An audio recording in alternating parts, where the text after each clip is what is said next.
تو وہ ایسی زبان ان کو ملی کہ انہوں نے جا کے قدم رکھے مصر کے اندر، وہ عجمی تھا عربی بن گیا.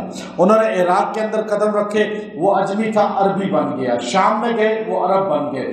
جہاں جہاں وہ جاتے رہے وہ ملک، آج افریقہ کے ملک جو ہے وہ بھی تیونس، مراکش، الجزائر، وہ عربی بولتے ہیں. چونکہ صحابہ گئے اور انہوں نے وہاں ان لوگوں کے ساتھ بات چیت کی، چونکہ نبی انٹرنیشنل، زبان انٹرنیشنل، کلام اللہ انٹرنیشنل، تو اب وہ ہو گئے. آپ نے فرمایا 3 وجہوں سے عربوں کو برا نہ کہو.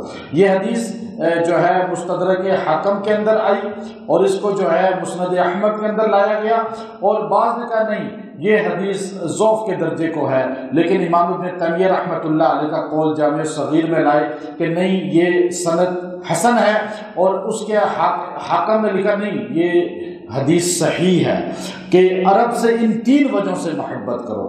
چونکہ عرب کو اللہ نے کمال یہ دیا ہے کہ آپ دیکھیے کہ عرب جب قدم رکھتے گئے انہوں نے دین کو پہنچایا، لیکن پھر عربی زبان جس نے سیکھی اس کو عزت مل گئی. عجم نے سیکھی، عرب نے تو لسان تھے، اہل کتاب اہل لسان تھے، لیکن عجمیوں کے پاس وہ گئے تو عجم لوگوں نے جب عربی کو سیکھا تو عجم لوگ عرب سے بھی آگے نکل گئے. آج دنیا میں سیاہ ستہ کی کتب ہیں، بخاری، مسلم، ترمذی، ابن ماجہ، یہ ساری عجمیوں نے لکھی ہیں. جو عجم لوگ تھے جمع انہوں نے کی ہیں، لیکن ایک بھی عرب نہیں تھا، پیدائشی عرب نہیں تھا، عربی جانتا تھا. اب وہ سارے فارسی تھے اور بخارا سمرقند میں رہنے والے تھے. پھر جتنی بڑی محاورات پر ہوں یا لغات پر ہوں یا گرامر پہ، صرف نحو کو آپ دیکھیے، وہ جتنی دنیا میں کتابیں لکھی گئی وہ عجمیوں نے لکھی، عرب نے تقریباً نہیں لکھی ہے کوئی بھی کتاب. اور پھر دنیا میں جتنی زیادہ کتب لکھی گئی ہیں وہ قرآن پاک کی تفاسیر ہوں یا حدیث کی شرح ہو، وہ ساری لکھنے والے عجم ہیں، بڑی تعداد میں 70-80% عجم ہیں.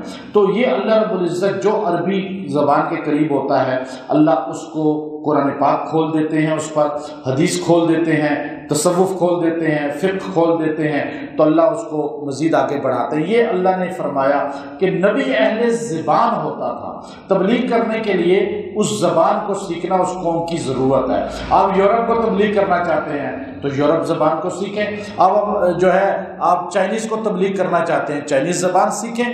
آج دنیا کے اندر جو ہے 4200 مذاہب ہیں، 4200 مذاہب ہیں. اب 4200 مذاہب کو آپ نے تبلیغ کرنی ہے، لیکن آپ ایک زبان خالی جانتے ہیں، تو اب وہ ساری زبانیں صحابہ نے اس طرح سے تبلیغ کی اور ایسے پہنچایا.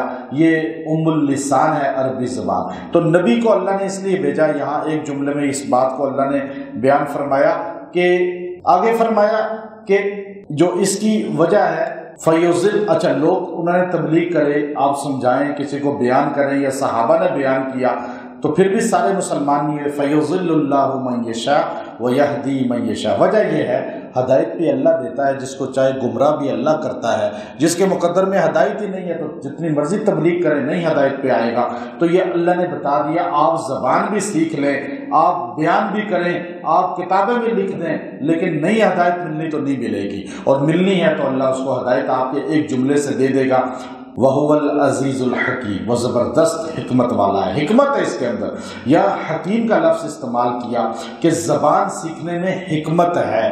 آپ کسی بھی پیچھے زبان کا ذکر ہے، اب آپ کوئی زبان سیکھنا چاہتے ہیں لیکن آپ کوئی سبق پڑھ رہے ہیں، آپ کوئی بھی زبان کا گرامر پڑھ رہے ہیں، کتاب پڑھ رہے ہیں، آپ سبق پڑھ رہے ہیں کسی بھی زبان کی، آپ وہ سیکھ رہے ہیں، کوئی بھی علم آپ سیکھ رہے ہیں، یا کسی ایمبیسی میں انٹرویو دینے کے لیے جانا ہے، آپ نے وہاں کورس کرنا ہے، شارٹ کورس ہے کوئی، یا آپ نے کسی کنٹری کا سفر کرنا ہے تو آپ نے شارٹ جو ہے اس کی لینگویج کا کورس ہوتا ہے وہ آپ کرنا چاہ رہے ہیں. اس طرح کوئی بھی آپ زبان سیکھنا چاہ رہے ہیں تو اس سے پہلے آپ 3 مرتبہ یہ جو اللہ رب العزت کی آیت کا حصہ ہے اس کو آپ نے 3 مرتبہ صرف تلاوت کرنا ہے.